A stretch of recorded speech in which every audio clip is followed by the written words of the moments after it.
del nostro Santo Padre Francesco. The news from the Vatican of Pope Francis's passing stunning the Catholic world this Easter Monday.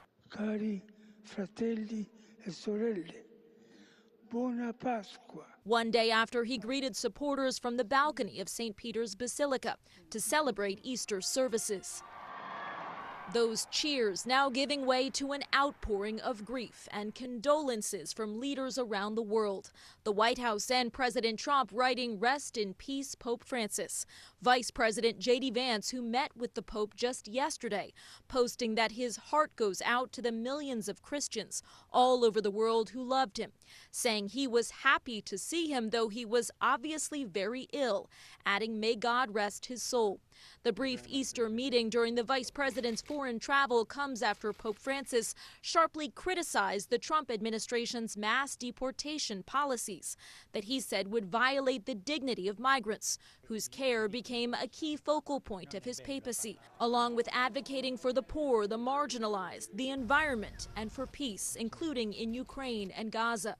His movement toward a more inclusive church at times rattled traditionalists and inspired progressives, including many young Catholics. Pope Francis represents to me, an evolving church, a church that is not stuck in time. The Pope's legacy and humility earning praise today from leaders in the Middle East to across Europe. Italy's Prime Minister calling Pope Francis a friend whose advice and teachings never failed, even in moments of trial and suffering.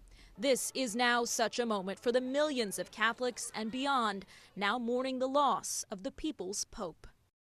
Among the U.S. leaders sending their condolences are former President Biden, who is Catholic, and former President Obama, who welcomed Pope Francis to the White House during his one and only trip to the U.S. back in 2015.